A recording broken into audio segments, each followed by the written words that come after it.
je dois signaler que au moment de la suspension, rien n'avait été décidé. Il n'y avait eu aucune décision résultant des échanges que l'on a eus entre nous. Et je le dis parce qu'il y a eu des déclarations dans la mi-journée faisant état de résultats des discussions, alors que véritablement, ça n'était pas le cas. Les travaux ont repris à 15 heures, se sont poursuivis.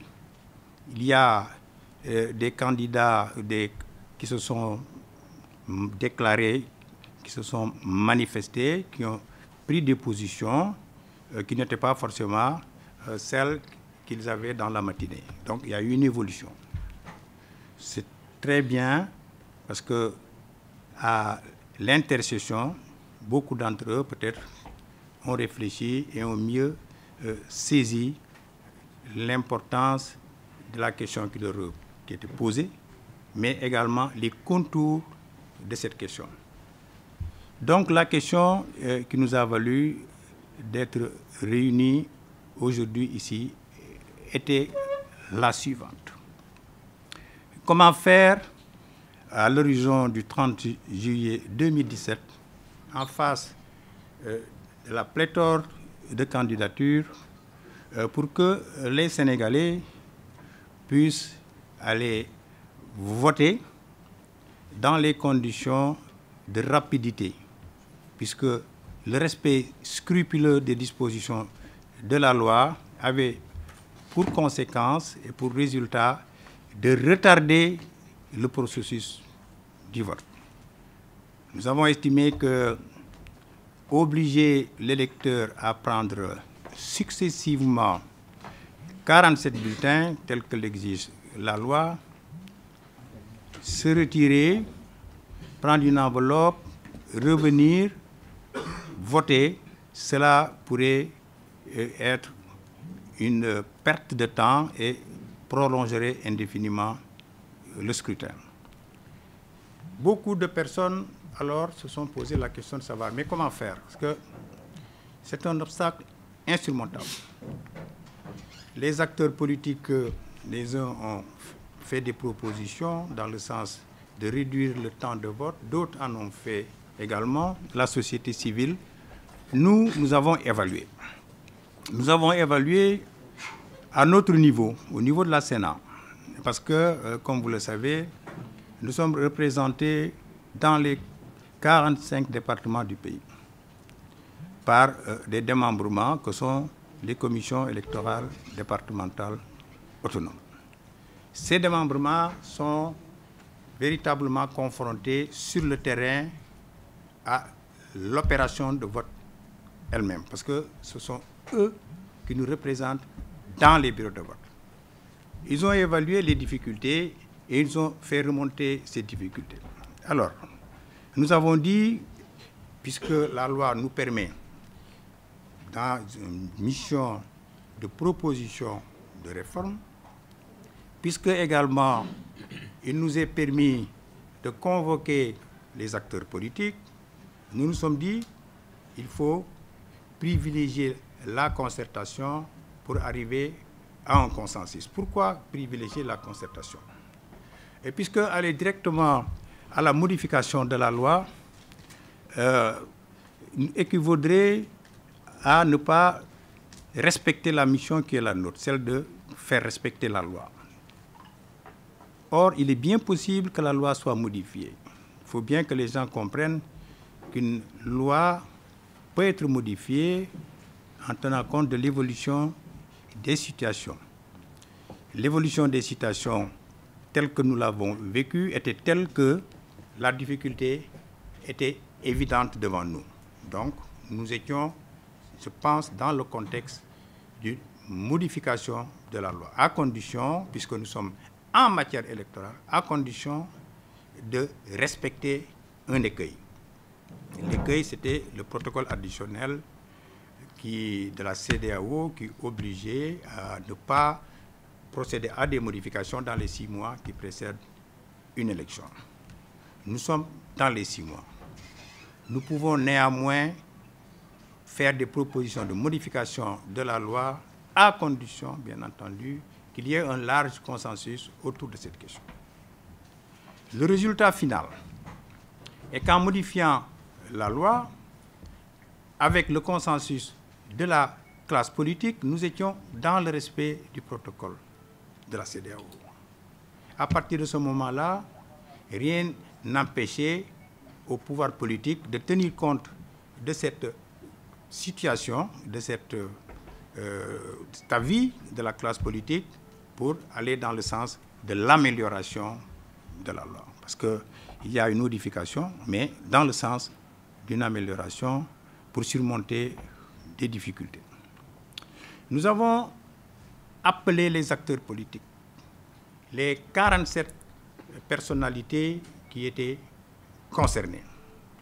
Nous les avons invités à réfléchir sur une proposition que nous avions estimée peut-être pas la meilleure, mais en tout cas une solution de sortie de crise, entre guillemets, parce qu'elle permettait de régler le problème du flux des électeurs.